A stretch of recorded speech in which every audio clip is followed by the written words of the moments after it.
Well, isn't that one impressive dome? But you know what's more impressive?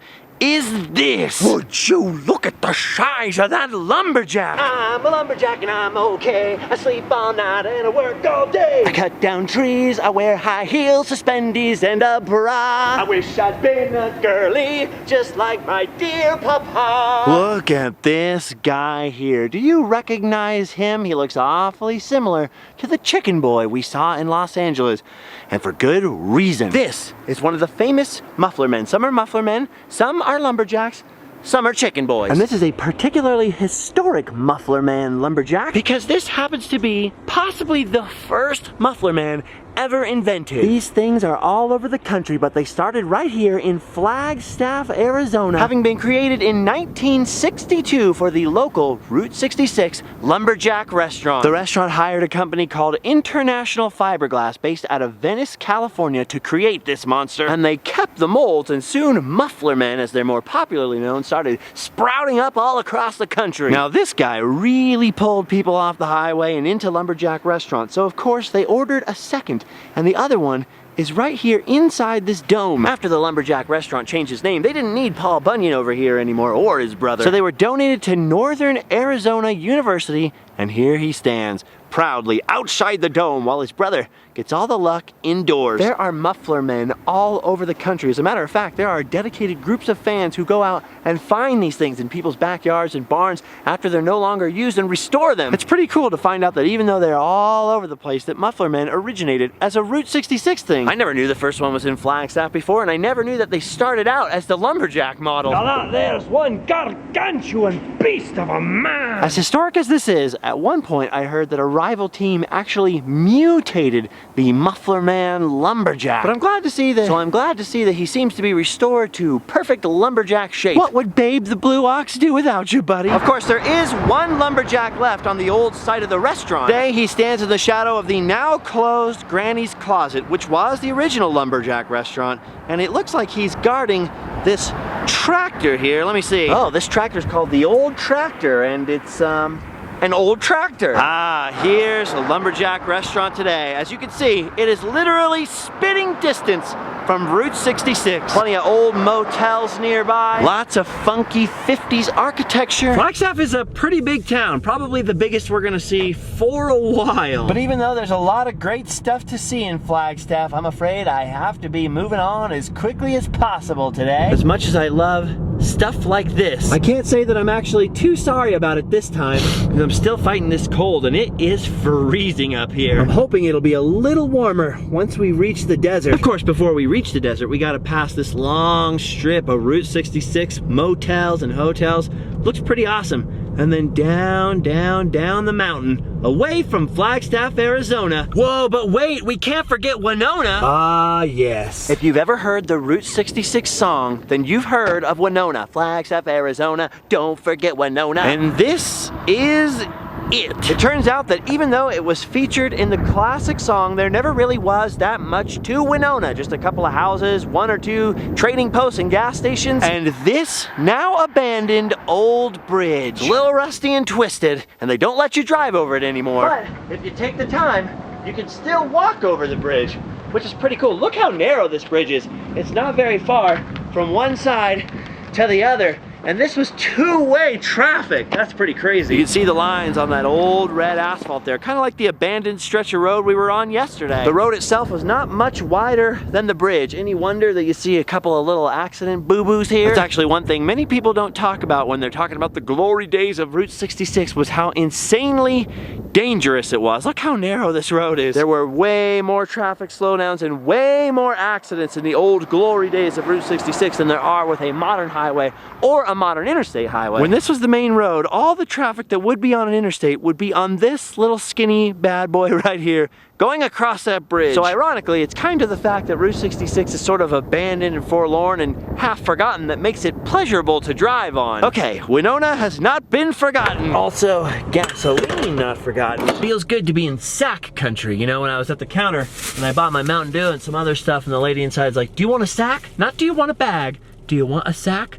Why, yes. Yes, I do. All right, now we've got some fuel for the car and some fuel for me so we can make our way away from Winona and down into the deserts of northern Arizona. I like traveling on old 2-lane sections of highway, but I have to admit, once you're on the interstate again, after a while, it's like, dang, we are moving. Next up, we have another famous Route 66 landmark, the Twin Arrows. Look at this, the Twin Arrows trading post, and these two Twin Arrows have been here for a long time. Created from a couple of old disused telephone or telegraph poles stuck in the ground with some plywood arrows created around them. One ingenious entrepreneur created an icon known around the world. This is definitely one extremely iconic Route 66 spot. I've actually wanted to take a picture with these arrows for as long as I can remember, but I could never figure out how to get to them. They're not that easy to get to off of the highway. Nowadays, the Hopi tribe operates a huge Twin Arrows casino way down on the other side of the interstate there, and this is the exit for it. But as you can see, between the exit and the Twin Arrows trading post, there are some concrete barriers. I finally found the little sneaky dirt road that comes here, so finally, after literally 15 years of driving by these arrows from time to time, of course, I can finally have my fun pick. Look at the size of these arrows! Gene and William Troxell opened the Twin Arrows trading post back in the 1950s. It was open all the way up until the 1990s, which isn't really that long ago, but given how close it is to the interstate and how kind of easy it is to get to, I'm surprised it's in such great shape. Check out that lettering up there, Twin Arrows trading post. Man, who knows what kind of goodies were on these shelves back in the day. What is it about abandoned buildings and old ruins that we find so fascinating? There's a million trading posts just like this one still in operation along the highway. But something about one left on its own like this is just so fascinating. The trading post also had a small cafe, which was an original Valentine diner. From what I understand, the Valentine diners were early prefabricated diners they could ship out to everywhere on a rail car. So at one time you could find these all over the United States, but they're becoming increasingly rare. Valentine diners are an endangered species. Wow, look at that checkerboard floor. That's pretty cool looking, man. That's kind of awesome. The diner appears to be very rusty. A lot of paint peeling off, a lot of rust, a lot of damage. I honestly don't know if it's possible to save it and restore it, but hopefully it's not too late. After all, Route 66 has seen places in way worse shape than this get restored. So you never know what's possible. You just never know. The only thing we do know for sure is we're not getting a hamburger here anytime soon. All right, and now down another dusty, unused, abandoned portion of Route 66, which is very yellow instead of that old red pavement. We find another famous roadside stop. We're back in Two Guns, Arizona. Look at that. This is probably the most famous photo op in Two Guns. The remnants of the old mountain lion enclosure at the old abandoned zoo. But Two Guns actually has a lot more going on than it looks like. This crazy zoo, which was filled with local animals, including, yes, mountain lions, was only one small part of a very large trading post, cafe, gas station, tourist attraction here in and around the Canyon Diablo. The land around here is as flat as a board almost, as far as the eye can see, just mile after mile of flatness until all of a sudden, boom, canyon. It was virtually unpassable until this concrete bridge was built for the National Old Trails Highway that later became Route 66. In 1924, a guy by the name of Earl Cundiff purchased all this property and set up the first store over here. But it wasn't until the next year when Harry Indian Miller leased some of this land that things started to get pretty wild out here. You see, according to local lore and legend, some Navajo chased a band of Apaches down into the canyon, trapped them in a cave down there, and slaughtered them. And depending on whose version of the story you read, it can be pretty gruesome. Having now renamed himself Chief Crazy Thunder, Indian Miller, and I say Indian because no one's sure if he was actually Native American or not, most people think not, started to promote this place to tourists as the Apache Death Cave, with the addition of some artificial Native American ruins lining the canyon as well. It became quite the attraction to tourists from all over, especially people from areas where there were no Native Americans who really didn't know any better. There are a lot of competing theories and old legends as to why Henry Miller started calling this place Two Guns, Arizona. But personally, my own theory is that he named it that just because it's awesome sounding. Not many of the structures are still standing like this in Two Guns. Not many still have a roof. And from what I can tell, those legendary caves are not accessible. Well, except by plummeting into them, which I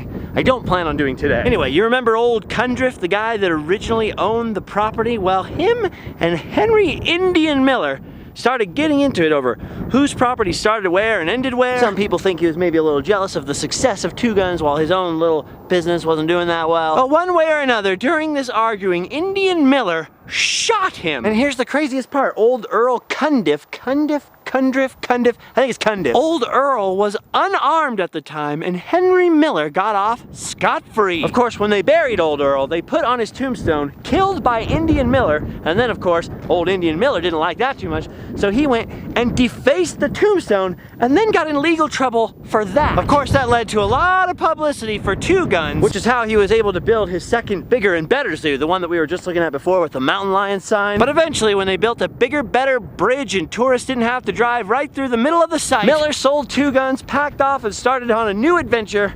And then eventually, of course, it became this. Route 66's Acropolis of sorts. You gotta admit, it's a pretty crazy story, huh?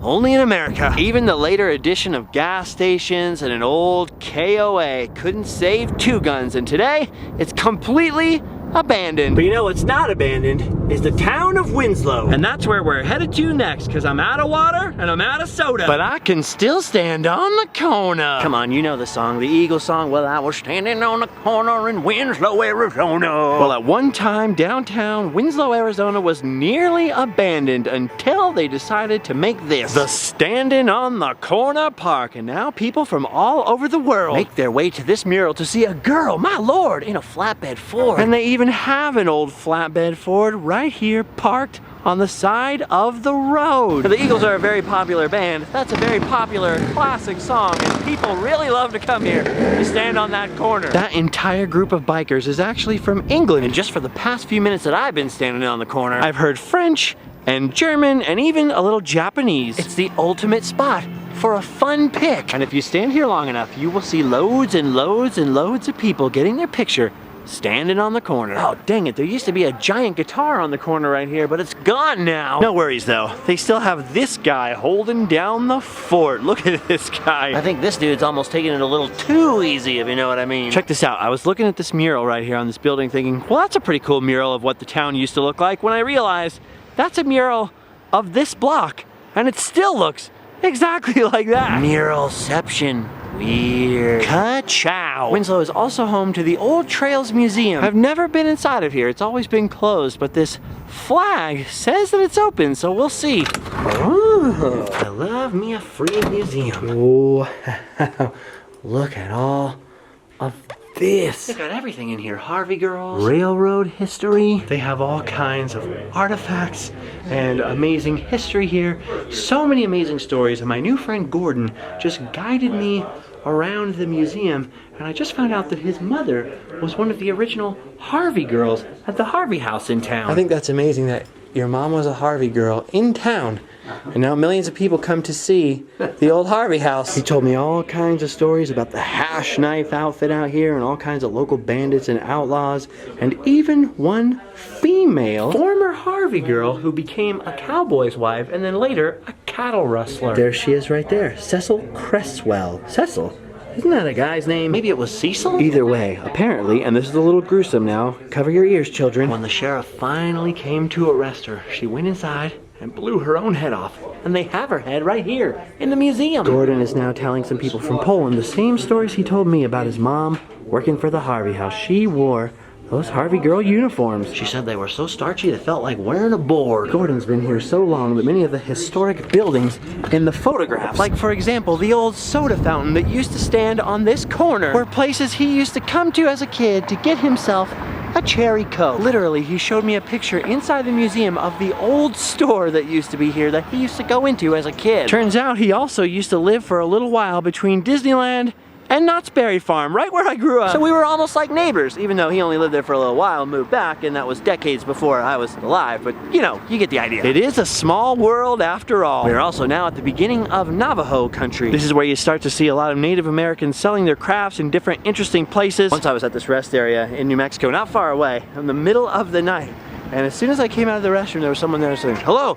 Kind of surprised me a little, you know? Turns out it was a local family who made jewelry who wanted to see if I was interested in buying some. I'm not much of a jewelry guy, so it didn't happen. But in retrospect, I wish I had bought a ring. Okay, from here, we've got to put a few more miles under us because I'm hoping to make it all the way to New Mexico by dark. That's kind of a difficult thing to be sure of, though, when you keep getting distracted by billboards like these for the Jackrabbit trading post. There's just a few now, but they used to go for hundreds of miles. One of them even used to say, you haven't seen the Southwest till you've seen the Jackrabbit. Dang, so where is this Jackrabbit? Oh, here it is! Look at that sign. Isn't that a thing of beauty? The world famous Jackrabbit of the Jackrabbit Trading Post.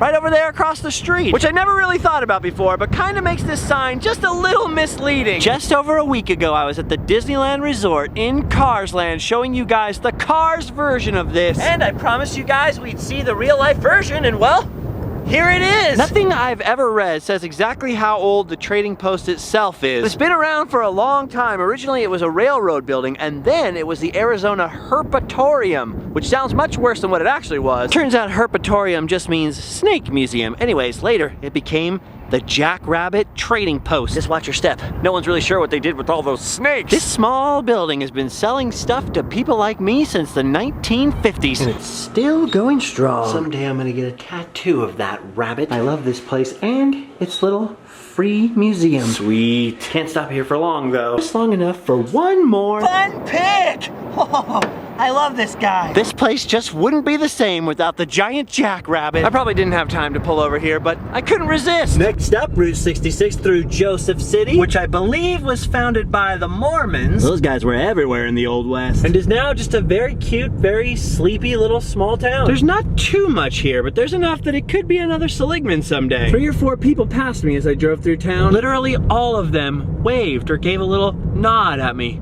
My heart is so full at this moment. Ooh, the landscape's starting to change, but it looks like there's a little shabby weather up ahead around the bend. Although in the Southwest, even when you see rain, it could still be hundreds of miles away, so I don't think that's gonna stop us from seeing the Wigwam Motel. Oh boy, it's good to be back. These are the good wigwams. It's a little faded, but the sign up there says, have you slept in a wigwam lately? Let me think, not for about 9 months, 6 months, something like that. This is a very historic, very quirky, very unusual place to spend the night. I've done it, and I will do it again, and I would do it tonight if I weren't trying to get to New Mexico. I slept here last year, and I left early in the morning so that I could go film some other stuff around Holbrook, Arizona, which is this lovely town over here. And when I got back, the office was closed, so I never got a t-shirt. That is something I have to rectify. Oh, I love this place. They didn't have my size, but they did have Allie's. As long as somebody gets a t-shirt. Awesome little museum in here. But I think I'm gonna save you guys the museum till we come back to spend the night again. If you're ever gonna spend the night in a wigwam, trust me, this is the place to do it. You could do a whole road trip, even if you live in Southern California, all the way out here past the Grand Canyon, come to the wigwam,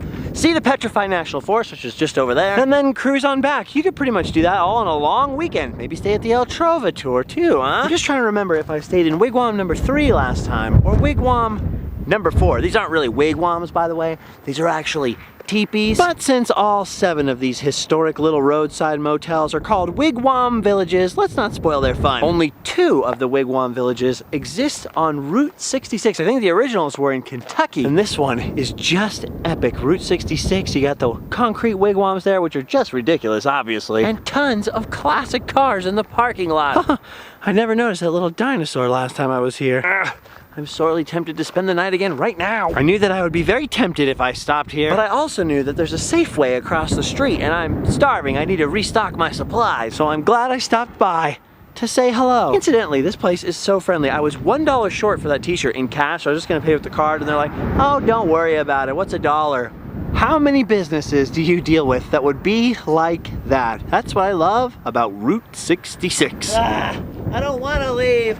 I want to sleep in a wigwam. Come on, okay, fine, we'll go. But I will say, by the way, that I did film the last time I stayed in a wigwam. So if you're curious, go back and take a look. Okay, now that I've got some groceries, it's time to be moving along. It's a very beautiful but very long drive from Holbrook to the New Mexico border. There's lots of stuff to see along the way, including the Petrified National Forest. And my plan is, if all goes well, to come back and see it on my way back. Yes, finally, look! I can see them! I can see the bluffs that mean that we're approaching the New Mexico state border. Up, and here it is, the last exit in Arizona. And boy howdy. For lovers of roadside attractions, what a sight. Look at all those animals up there. Now you remember that guy we were talking about earlier who built Two Guns, Henry Indian Miller? Well, once he left Two Guns, Arizona, this is where he came. Literally just over the New Mexico line. He found himself a new cave that he named the Cave of the Seven Devils. And just like with the last cave that he found, he created some more fake cliff dwellings and started another animal zoo. And it looks like today, the zoo is just puppies. Hey, buddy. Oh, nobody hates Route 66 puppies. Oh, look, more. Hi. Hi, puppy. Well, Henry Miller lived here until his death, I think in 1952. And then later, this site was purchased by an actual Native American named Chief Yellowhorse. And it became the famous Chief Yellowhorse Trading Post. And check this out. The state line is right inside Arizona, New Mexico. I was just inside talking to Scott, the son of Chief Yellowhorse. There's a newer Chief Yellowhorse trading post just a little further on down the road in Arizona. But the families come back here and they're still fixing up the place, still creating handmade jewelry in there. And at the moment, they're trying to find all of these puppies' homes. Hey there, little puppy. Oh, this is awesome. Now, the Yellowhorse family has been in the tourist game a long time. Check this out. This is the Navajo wishing well.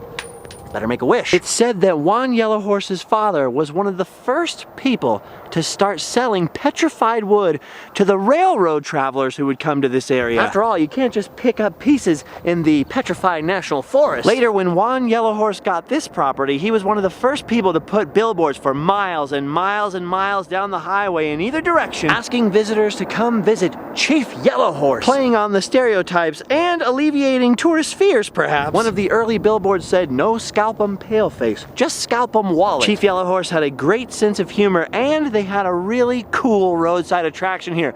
Just look at this little hollow in the cliff. I just drove all the way through Arizona, and at least on Route 66, I haven't seen anything like this. Once upon a time, there were buffalo out here for visitors to see, but it looks like right now, the buffalo have been replaced by puppies. Route 66 puppies, Chief Yellowhorse puppies. These are the best puppies ever. And they all need homes, don't they? So if you live anywhere nearby, come to Chief Yellowhorse and get yourself a puppy. Hey, cutie pie. Hey, cutie pie. Chris told me they're still working on fixing up the place, so tell your friends, come to the original Chief Yellowhorse trading post right on the state line. You can get some jewelry or some petrified wood, and maybe even pet a puppy or two. For now, though, I've entered a new state, so this ends our adventure today, but don't worry, we're gonna have some more adventures tomorrow. Hey guys, break it up, break it up. Make sure to check out all the links below in the description if you like these videos for ways you can support them. And tune in next time. I'll see you guys a little further along down the road.